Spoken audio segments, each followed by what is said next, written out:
Kabayo? Ang laking kabayo! At mukhang mailap at mabangis.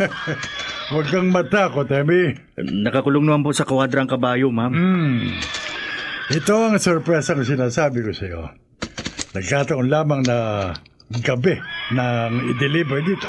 Ang inaasahan ko, maamong kabayo ang aalagaan mo rito sa ating asyenda. Kaya nagpagawa ka rito ng kwadra. Mag-aalaga rin ako ng maamong kabayo. Inuna ko lamang itong hayop na iniregalo sa akin ng isa kong kasosyo sa negosyo. Isoli mong hayop na yan sa nagbigay sa'yo. No, Emmy. Bihira ang mayroong ganito. Huwag ka sabing matakot. Si Ruben ang bahala sa kanya, ha? Pero nakakatakot ang kabayong yan. Huwag po kayong mag-alala, ma'am. Aamuin ko siya, gaya ng utos ni Sir Al. Dapat lang, Ruben.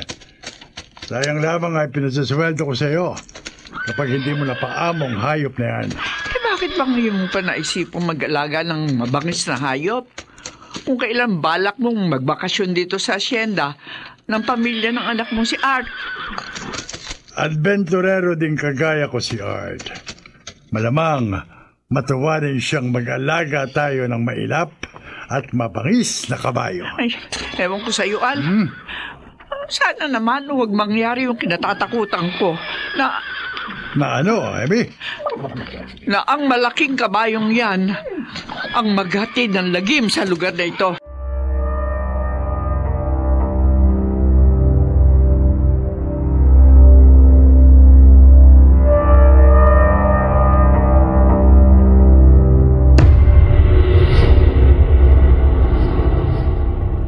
Wow!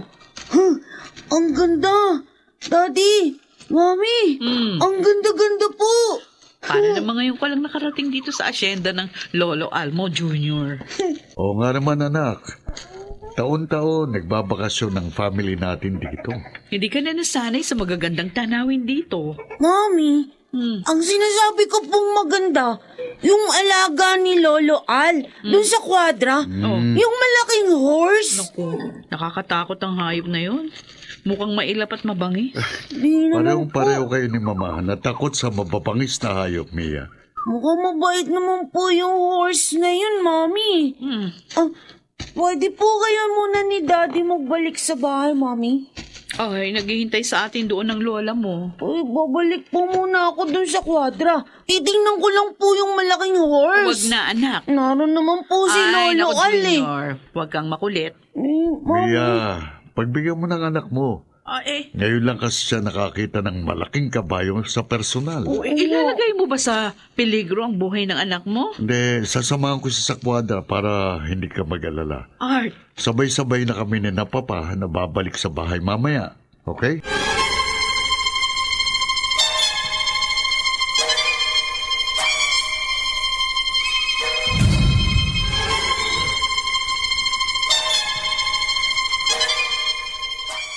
Oh, Sir Al, wala po yata yung kabayo. Tinatadya ka ng pinto ng kwadra. Paamuin mo siya, Ruben. Kumilos ka. Ako,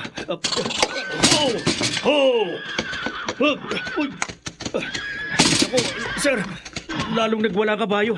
Ha? Masisira na po yata ang kwadra sa katatadyak niya. Makakawala na po ang malaking kabayo.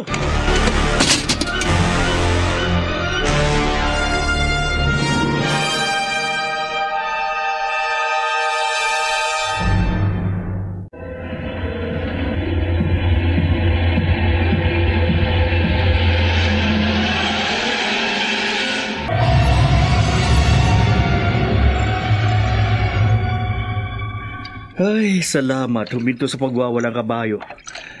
Junior, hindi niya tuluyang nasira ang kwadra, hindi ba? Hindi nakawala yung mabangis na hayop. Kaya nakapagdilig ako ng mga halaman. Mang Ruben, may papakiusap po sana ako sa inyo. Ano? Pero, pagbibigyan niyo po kaya ako? Ha? Bakit naman hindi? Apo ka ng mga amo ko. Basta makakayanan ko, hindi ko pwedeng pahindian ang pakiusap mo. Pwede niyo po ba akong isakay sa horse? Ha? Opo. Naku, hindi pwede, Junior. Sige na po, Mang Ruben. Kahit sandali lang po. Ay, kahit anong sabihin mo, hindi ko pwedeng sundin ang gusto mo. Please. Delikadong sumakay sa malaki at mabangis na kabayo. Madali Lubhang lang. delikado.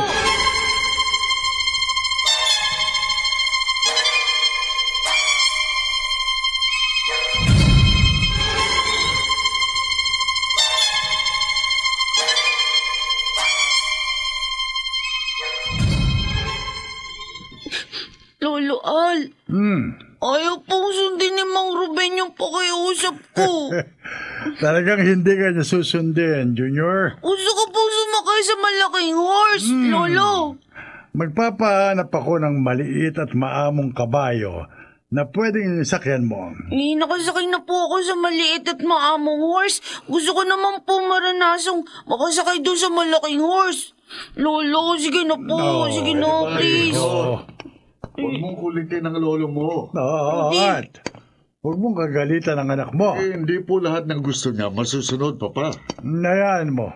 Ako ang makikipag-usap sa kanya. Kayo pong bahala. Junior, behave ka sa lolo mo, ha? Lolo, ang hirap pakiusapan ni Papa eh. Ayan mo, Junior. Magtatagal ba ng bakasyon ninyong mag-anak dito sa asyenda? Kaya mangyayari rin ang gusto mo. Totoo po? Makasasakay ka rin sa hayop na gusto mong sakyan. Ako mismo ang magsasakay sa'yo sa malaking kabayo kapag naging maamo na siya.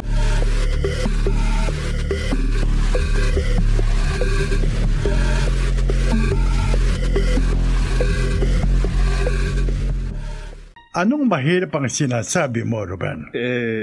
Sir Al, mahirap pong paamuhin ng kabayo na iniregalo sa inyo. Hindi mo masusunod ang inuutos ko sa'yo? Sinisikap po naman pong sundin kayo. Sabihin mo kung hindi mo kayang paamuin ang mailapat mabangis na kabayo at wala na tayong marami pang pag-uusapan. Hindi ko na rin kailangan ang serbisyo mo. Sir Al? Ayokong mapahiya sa apo ko. Kaya gusto kong mapagbigyan ng kanyang gusto. Naiintindihan ko po kayo. Tandaan mo, kapag hindi mo napaamo ang malaking kabayo sa loob ng 1 linggo, ibibigay ko na sa iyong huling sweldo. Sir? Hindi ko kailangan dito sa asyenda ko ang tauhang walang silbi.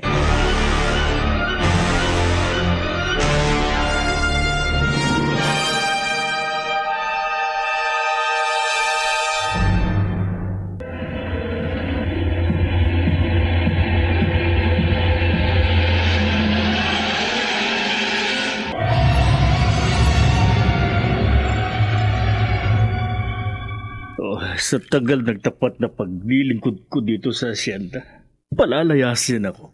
Dahil lang sa hindi ko mapaamo ang isang mailap na kabayo.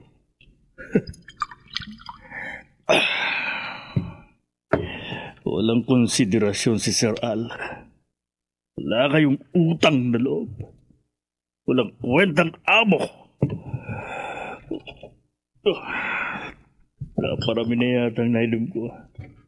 Hindi na ako sanay sa alak. Napilitan lang akong uminom mag-isa dahil sa sama ng loob ko kay Sir Al. Ano ba itong nangyayari sa akin? Parang bigot yata ang tingin ko. Nahihilo ko.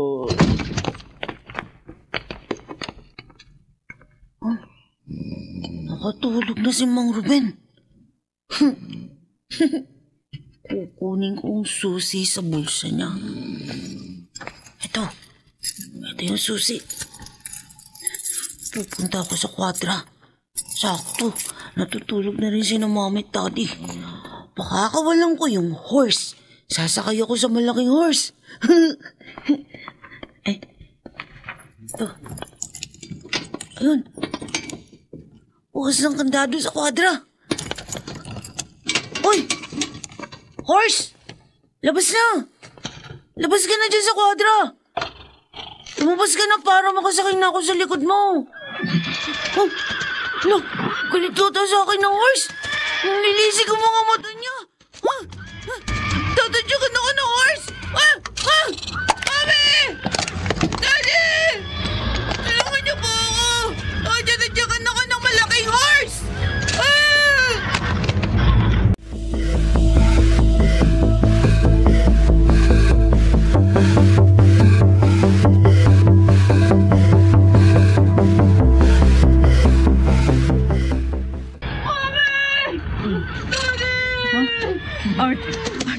ka. Gumising ka. Si Junior, hinahabol ng malaking kabayo doon sa labas ng bahay. Ha? Teka, ililigtas ko siya. Kasama ako sa iyo. Baka matadya ka ng malaking kabayo si Junior.